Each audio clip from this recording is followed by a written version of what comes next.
काफ़ी सारी चीज़ें हमने यूट्रस एनाटॉमी के अंदर कवर कर ली।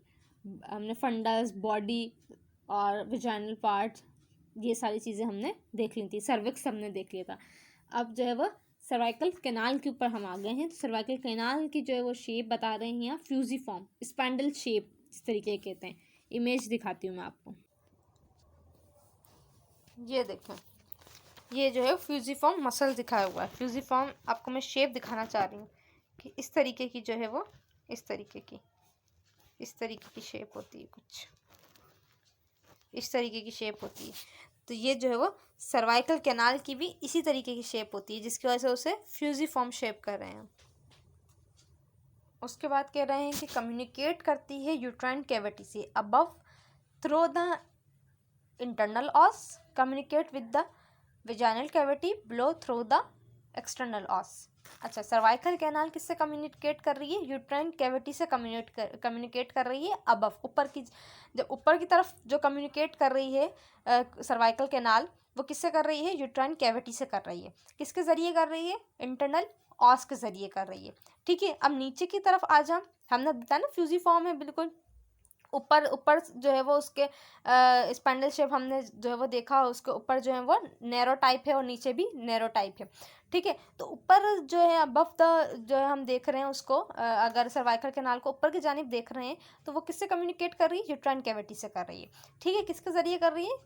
इंटरनल ऑस के ज़रिए कर रही है। अगर नीचे की तरफ देखें हम तो वो किससे कम्युनिकेट करेगी? विजाइनल कैविटी से कम्युनिकेट करेगी थ्रू द एक्सटर्नल ऑस। ये देखें, यहाँ अच्छे से आएगा समझ। ये है सर्विक्स या सर्वाइकल कैनाल इसे कहते हैं। ठीक है, यहाँ से यहाँ तक।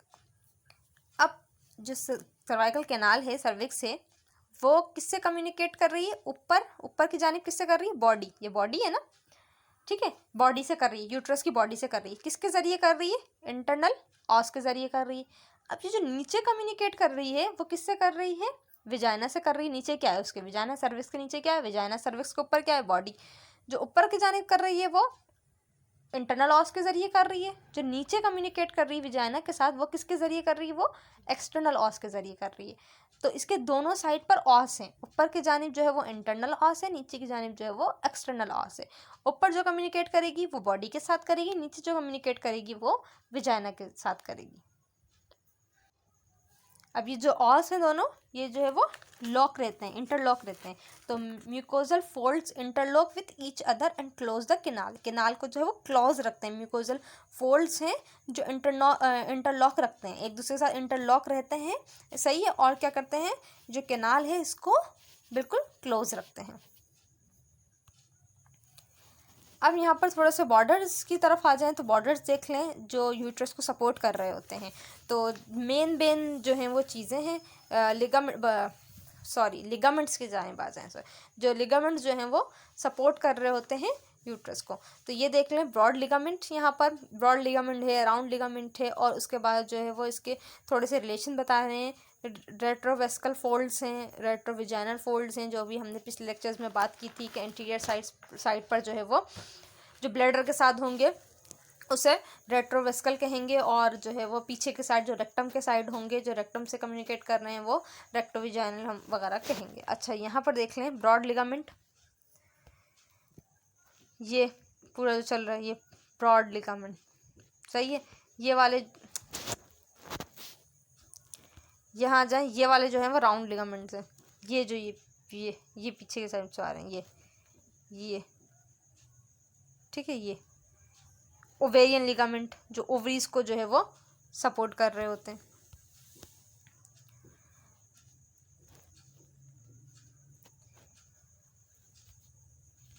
इतना ज़्यादा जो है वो इनको देखने की इतनी ज़्यादा मतलब ज़रूरत नहीं है, क्योंकि तो क्या कहते हैं, हम अल्ट्रासाउंड के लिहाज से हवाले से कर रहे हैं, तो थोड़ी बहुत एनाटॉमी हम देखते लाजमी है। तो ये वाली चीज़ें भी अगर हमने देख ली, याद रख ली, तो ये भी बहुत ज़्यादा हैं लिगामेंट्स वगैरह। इसके बाद आ जाते हैं normal pelvic anatomy. Normal pelvic anatomy में हम देख रहे हैं पहले यूट्रस। तो यूट्रस जो है वो पोजीशन, अगर हम बात करें पोजीशन की, तो next to the bladder, bladder के बिल्कुल बाद जो है हमें क्या मिलेगा, यूट्रस मिलेगा एंटीवर्टेड। ठीक है, एंटीवर्टेड एंटीफ्लेक्जन ये मैंने आपको बता दी एंटीवर्टेड है। तो किसके दरमियान यहाँ पर हमें एंगल मिल रहा होगा, यहाँ हमें मिल रहा होगा सर्विक्स और विजाइना के दरमियान 90 का एंगल मिल रहा होगा, तो एंटीवर्टेड हम कहलाएगा। Loop of the bowel filling the space between the bladder and the uterus, वही जो स्पेस दरमियान में आ रही है, जो ब्लैडर और यूट्रस के दरमियान जो स्पेस आ रही है बाउल फिलिंग, अच्छा उसको क्या कहेंगे, अभी हमने बात रेट्रोविस्कल, ठीक है, पाउच कहलाएगा। उसके बाद साइज़ और शेप की बात करें तो साइज़ और शेप जो है वो सेम नहीं रहता यूट्रस का। ठीक है, ये एज पे और जो है वो पैरिटी पर जो है ना वो रिलाई करता है। तो एज क्या है और जो है वो पैरिटी क्या, नली पैरिटी है या फिर मल्टी पैरिटी जो भी है, उस हिसाब से जो है उसका साइज़ और शेप होगा यूट्रस का। ठीक है, अब कुछ जो है वो यहाँ पर दिए हुए हैं कि प्री प्यूबर्टल अगर हम देख रहे हैं 9-10 साल की बच्ची का अगर हम देख रहे हैं, प्यूबर्टी से पहले अगर हम देख रहे हैं, या जो है वो उससे भी छोटी बच्ची 7 साल 8 साल की बच्ची का यूट्रस देख रहे हैं, तो उसकी लेंथ क्या होगी, उसकी विड्थ क्या होगी। ठीक है, नल्ली पैरा की अगर हम देख रहे हैं तो ये जो है वो 7/4/4 का है सेंटीमीटर। इसी तरह मल्टी पैरिटी में अलग आ जाएगा, यहाँ पर पोस्ट मोनोपोजल आ जाएंगी, उसके अंदर भी जो है वो अलग है। पोस्ट मोनोपोजल के अंदर जो है वो फिर से जो है वो सुकड़ने लगेगा, छोटा होने लगेगा, क्योंकि जो है वो रिप्रोडक्टिव लाइफ जो है वो ख़त्म हो रही होगी, तो फिर पोस्ट ख़त्म हो चुकी होगी, तो पोस्ट मोनोपोजल में जो है वो छोटा होने लग जाएगा। उसके बाद एंडोमेट्रियम की बात कर लें तो टेक्सचर देखें तो जो नॉर्मल टेक्सचर है एंडोमेट्रियम का, तो वो होमोजेनस हमारे दिखाई देगा, बिल्कुल एक जैसा होगा। लो मीडियम इकोजेनेसिटी बहुत ज़्यादा भी नहीं देगा और बहुत कम भी नहीं देगा, तो लो से मीडियम की तरफ जो है हमें इकोजेनेसिटी मिलेगी, लेकिन इतनी तो इकोजेनिक होती है कि हमें जो है वो आराम से दिखाई देगी। Small 1 to 2 mm blood vessels भी होंगी। ठीक है, अच्छा थिकनेस पे बात करें, अभी हमने जो है वो यहाँ पर टेक्सचर देखा, थिकनेस पे बात करें एंडोमेट्रियम की, तो थिकनेस जो है वो यहाँ पर टेक्सचर आफ्टर मिनार्क, थिकनेस जो है थिकनेस एंड टेक्सचर आफ्टर मिनार्क, जो फर्स्ट पीरियड्स हैं उससे जो है वो उसके बाद जो है वो थिकनेस और टेक्सचर बता रहे हैं। साइक्लिकल चेंजेस आएंगी उसके अंदर, आफ्टर मिनार्क जो है वो उसमें चेंजेस आएंगी। ऐसा नहीं है कि जो है जब हम किसी भी फेज़ में करें तो एंडोमेट्रियम जो है हमें एक जैसी दिखाई दे, नहीं। आफ्टर मिनार्क फर्स्ट पीरियड्स हो गए, रिप्रोडक्टिव लाइफ जो है वो स्टार्ट हो रही है, क्या कहते हैं पीरियड्स स्टार्ट हो रहे हैं, सॉरी, तो पीरियड अगर स्टार्ट हो गए तो फिर जो है एंडोमेट्रियम में हमें साइक्लिक चेंज दिखाई देगा, हर इवेंट्स के बाद चेंजिंग आती जाएगी। ठीक है, कि प्रोलिफरेटिव में हमें अलग दिख रहा है, सेक्रेटरी फेज में हमें अलग दिखेगी, फॉलिकुलर फेज में हमें अलग दिखेगी, तो जो फेजेस हैं उसमें चेंजेस आएंगी, साइक्लिक चेंजेस फिर जो है वो हमारे को दिखाई देगी। अर्ली मेंस्ट्रुअल फेज में अगर हम देख रहे हैं एंडोमेट्रियम को तो एनीकोइक ब्लड वो हमारे को दिखेगा, एनीकोइक सी दिखेगी, और जो है वो काफ़ी थिन दिखेगी, बहुत पतली सी दिखेगी, 1 to 4 मिलीमीटर जो है वो दिखाई देगी।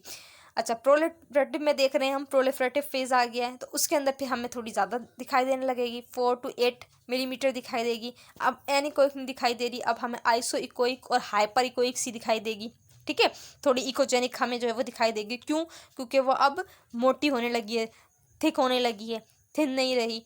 और लेट प्रोलिफरेटिव फेज में अगर देख रहे हैं, प्री ओवुलेशन से बिल्कुल पहले का अगर हम देख रहे हैं, तो फिर हमें जो है वो क्या दिखाई दे रही है, मल्टी लेयर एंडोमेट्रियम दिखाई देगी, काफ़ी हाइपर दिखाएगी और मल्टी लेयर, एक लेयर नहीं दिखाई देगी फिर एंडोमेट्रियम की, हमें मल्टी लेयर जो है वो 3 लेयर्स जो हैं वो उसकी दिखाई देंगी एंडोमेट्रियम की।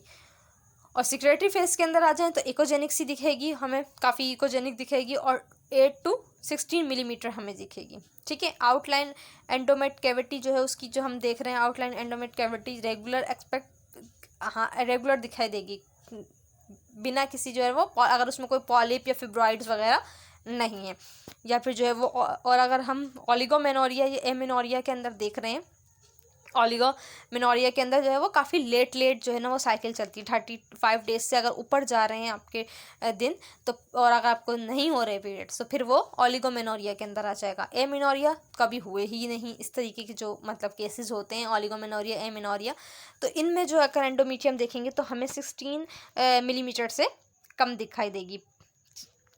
उसके बाद नॉर्मल अगर देखें पोस्ट मेनोपॉजल में एट्रोफिक थिन, बिल्कुल जो है वो एट्रोफी में चली जाएगी। एट्रोफी से मुराद जो है वो अब अपने जो है वो जिस तरीके की मतलब उसकी शेप वो होती थी वो बिल्कुल मतलब कम कम बिल्कुल होती चली जाएगी, थिन सी दिखाई देगी, पतली सी दिखाई देगी। मतलब जिस तरीके की वो रिप्रोडक्टिव फेज के अंदर अपनी होती थी, मल्टी लेयर्स बन जाते थे और जो थिक दिखाई देती थी, उस तरीके की नहीं जाएगी, एट्रोफी में चली जाएगी, थिन पतली सी दिखाई देगी। 4 मिलीमीटर जो है वो इसकी ज़्यादा से ज़्यादा हो सकती है। अगर 4 मिलीमीटर से ज़्यादा अगर आ रही है तो फिर वो एंडोमेट्रियल कार्सिनोमा में जाएगी। अगर किसी पोस्ट मेनोपॉजल वुमेन की 4 मिलीमीटर से ज़्यादा एंडोमेट्रियम आती है तो वो हाईली सजेस्टिव है कि जो है वो एंडोमेट्रियल कार्सिनोमा है। थिकनेस फिर वही बताई हुई है, प्रोलिफरेटिव फेज़ में जो है वो कितनी होगी, सिक्रेटरी फेज़ में कितनी होगी। और ये बात जो मैंने अभी कही कि पोस्ट मेनोपॉजल वुमेन की अगर 4 मिलीमीटर से ज़्यादा आ रही है तो फिर हम क्या कहेंगे कि इंडिकेशन है बायोप्सी के लिए फिर जो है वो उसे सैंपल जो है वो बायोप्सी के लिए लिया जाएगा, क्योंकि क्या ख़तरा है, एंडोमेट्रियल कार्सिनोमा का। अब यहाँ पर जो है वो नॉर्मल एंडोमेट्रियम देख लें कि day of the cycle 1 to 4 menstrual phase होगा, तो थिकनेस 1 to 4 मिलीमीटर उसकी जो है वो दिखाई देगी मेंस्ट्रुअल फेज के अंदर। उसकी अपीयरेंस कैसी होगी एंडोमेट्रियम की, बिल्कुल स्मॉल अमाउंट ऑफ फ्लूइड जो है वो हमें एंडोविजाइनली दिखेगा। जाहिर सी बात है फ्लूइड तो दिखेगा, क्योंकि क्या है, मेंस्ट्रुअल फेज चल रहा है, ठीक है, ब्लीडिंग जारी है।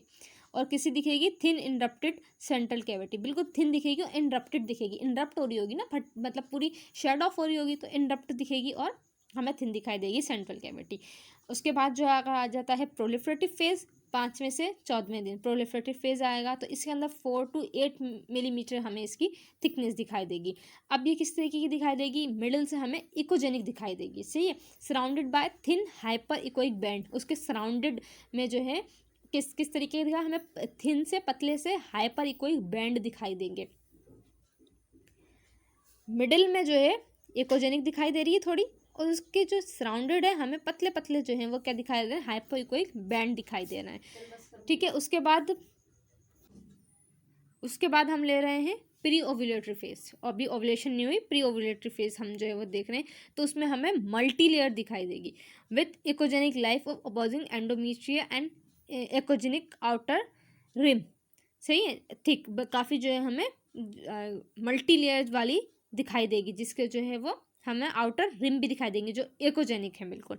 और अगर सेक्रेटरी फेज के अंदर आ जाए जो 15 to 28 डेज का है, तो इसकी जो है सबसे ज़्यादा थिकनेस होगी 8 to 16 मिलीमीटर, बिल्कुल हमें थिक दिखाई देगी, एकोजेनिक दिखाई देगी, इतनी एकोजेनिक दिखाई देगी कि वो ट्रांसमिशन भी दे रही होगी, ठीक है ना, एकोजेनिक दिखाई देगी कि थ्रू ट्रांसमिशन भी हमें जो है वो मिल रहा होगा। यहाँ पर जो है वो दिखाई हुई हैं कुछ,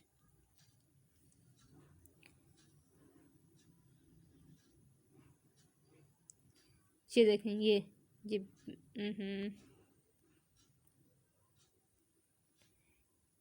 ये जो है वो ये जा रही है यहाँ सेंटर में, ये सेंटर में कितनी अच्छी जो है वो मल्टी लेयर दिखाई दे रही है। ये मल्टी लेयर कैसी दिखाई दे रही है, ये कितनी मल्टी लेयर दिखाई दे रही है।